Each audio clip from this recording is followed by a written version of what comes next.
அன்புக்குரிய அல்லாஹ்வின் நல்லடியார்களே, ஹலத் உல்பத் இப்னு ஸைத் ரலியல்லாஹு அன்ஹு அவர்கள் இந்த இஸ்லாமிய உம்மத்திற்கு மிகப்பெரிய ஒரு முன்னுதாரணம். அல்லாஹுடைய தீனுக்காக அல்லாஹுக்காக வேண்டி செலவு செய்ய வேண்டும் என்ற எதிர்பார்ப்பு, ஆனால் அவரிடத்தில் ஒன்றும் இல்லை கொடுப்பதற்கு. ஆனால் அவர் செய்த வித்தியாசமான ஒரு சதகா இன்று வரைக்கும் வரலாறு பேசி கொண்டிருக்கிறது. அன்புக்குரியவர்களே, அன்பு நபி ஸல்லல்லாஹு அலைஹி வஸல்லம் அவர்கள் தபூக்குடைய யுத்தத்தின் பொழுது மிக நீண்ட தூர பிரயாணம், மிகவும் சூடான காலம், மக்களிடத்திலே வசூல் செய்கிறார்கள். மக்களுக்கு தேவையான ஏற்பாடுகளை செய்து கொண்டிருக்கிறார்கள். ஒவ்வொருவரும் தங்களால் முடிந்ததை செய்கிறார்கள். உல்பத் இப்னு ஸைத் ரலியல்லாஹு அன்ஹு யோசித்தாங்க, தன்னிடத்தில் ஒன்றும் இல்லை. நபி ஸல்லல்லாஹு அலைஹி வஸல்லம் அவங்களை சந்தித்து கேட்குறாங்க, யா ரசூலல்லாஹ், உங்களிடத்தில் ஏதாவது இருந்தால் எனக்கு கடனாக தாருங்கள், நான் அதை அல்லாஹ்வின் தீனுக்காக செலவழிக்கிறேன், பின்னர் உங்களுக்கு நான் அந்த கடனை நிறைவேற்றுவேன். ஸல்லல்லாஹு அலைஹி வஸல்லம் அவர்கள் யார் எது கேட்டாலும் இல்லை என்று சொல்லாதவர்கள், இருப்பதை கொடுப்பவர்கள்.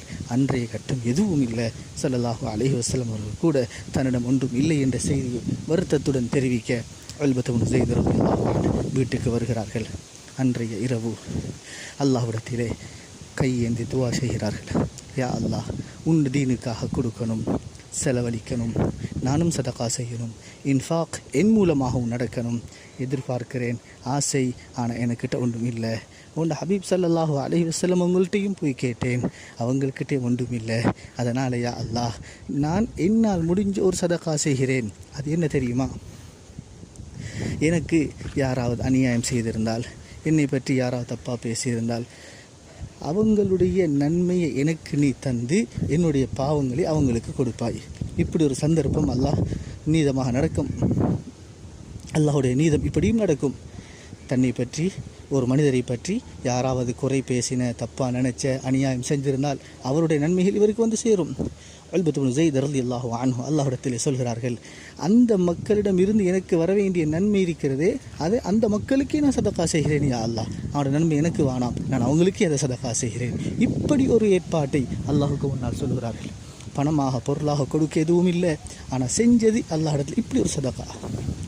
அடுத்த நாள் காலையில் நபி ஸல்லல்லாஹு அலைஹி வஸல்லம் அவர்கள் சஹாபாக்களோடு இருக்கின்ற பொழுது கேட்குறாங்க, மன் தஸத்தக ஹாதிஹி லைலா, இன்றைய இரவு அல்லாஹுக்காக சதகா செஞ்சவர் யார்?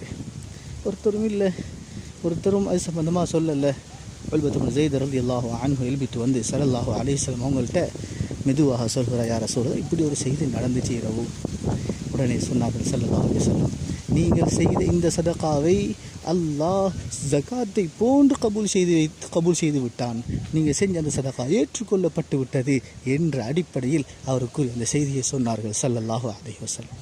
அன்பானவர்களே, எப்படி சரி நானும் அடுத்தவர்களுக்கு பணத்தாலோ பொருளாலோ உதவ வேண்டும், கொடுக்க வேண்டும் என்பது அந்த பெருமக்களுடைய மிக பெரும் எதிர்பார்ப்பு.